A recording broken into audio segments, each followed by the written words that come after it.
influence of the problem in their lives.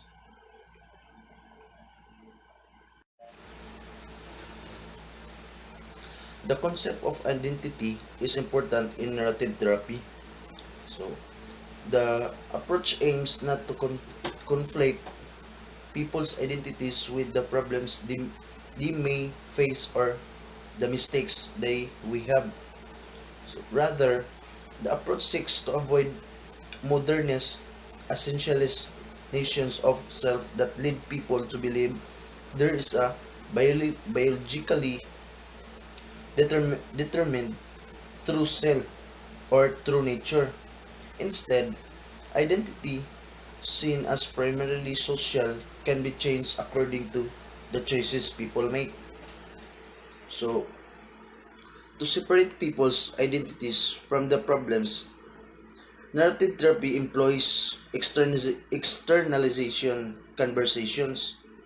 The process of externalization allows people to consider the relationship with problems. Thus, the narrative motto, the person is not the problem. The problem is the problem. A person's strength of or positive attributes also are externalized.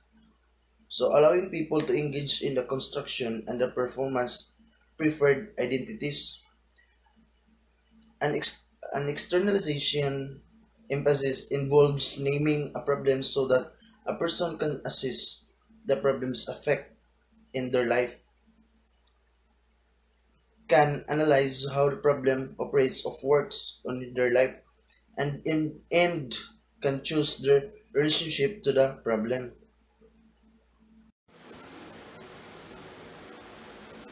Narrative therapy is but another social emotional learning tool that we can use to help our students overcome their challenges. But how can we use it? Who can use it and how does it differ from other kinds of therapy? Narrative therapy is for anyone of any age, race, or class. It can be for students or professionals. For students, these kinds of therapeutic writing and even art can strengthen creativity and critical thinking skills early on.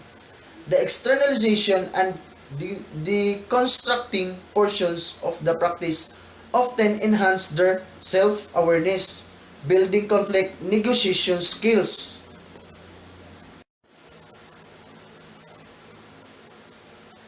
Another big pain point narrative therapy attempts to solve is one that is so universal. It often goes unnoticed. The inevitable bombardment of daily narratives that enter into our psyche without permission and endless.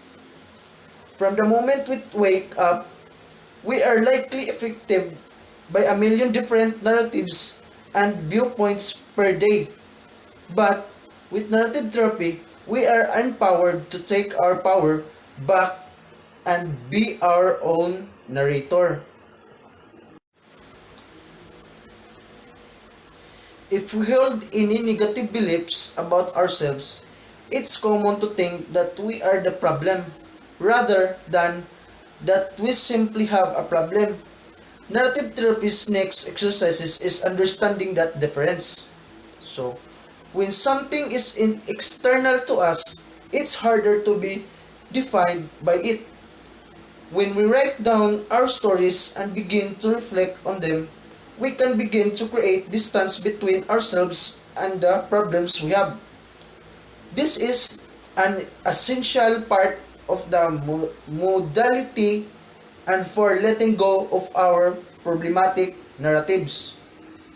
Say we have been branded of family members as irresponsible, may stick with us for a long time. Now, now, every time we go to make a big decisions, we don't trust ourselves. This narrative has become a dominant, problematic story that is stopping us from making sound, healthy decisions. Our actions are based on who we were in the past, not who we are becoming or what we now value. Narrative therapy is a form of counseling that views people as separate from their problems. This allows client to get some distance from the issue to see how it might actually be helping them or protecting them more than it hurting them. With this new perspective, individuals feel more empowered to make change in their thought patterns and behavior and rewrite their life story for a future and reflects who they are, what they are capable of, and what their purpose is, separate from their problems. The goal of narrative therapy is to help clients adjust and tell alternative stories about their lives so they better match who and what they want to be, leading to positive change. Narrative therapy is non-pathologizing, non-blaming, and sees clients and as experts on their own lives.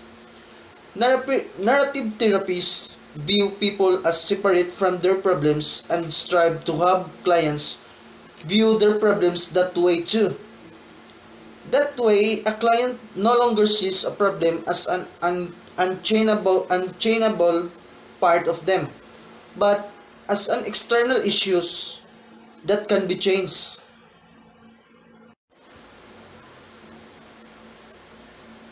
Narrative therapists believe people's identities are shaped by the stories they tell about their lives.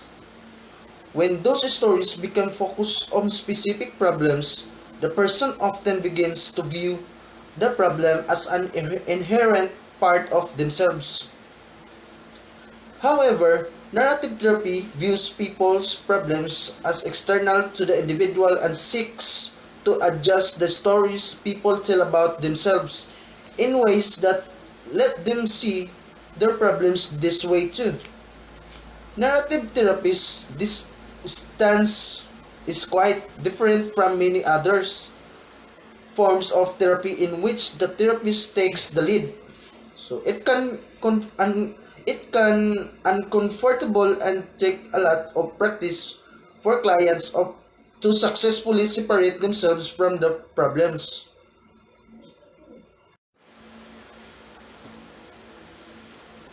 Narrative therapy positions stories as central to the way people understand and evaluate their lives. Humans use stories to interpret events and experience. Each day, many stories occur at the same time as we go about living our lives. These stories may be about our career, our relationships, our weakness, our triumphs, our failures, our strengths, or our possible futures. In this context, stories consist of events that are linked in sequence across time. Together these linked events create a plot.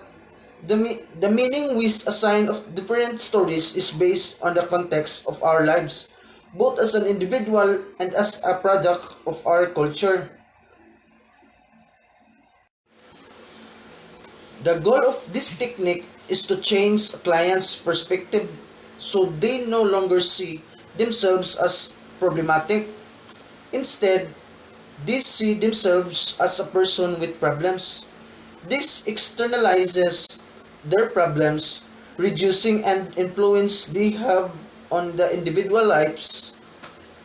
The idea behind this technique is the if we see our problems as an integral part of our personality, they can seem impossible to change. But if those problems are simply something that individuals does, they fear they feel far less insurmountable.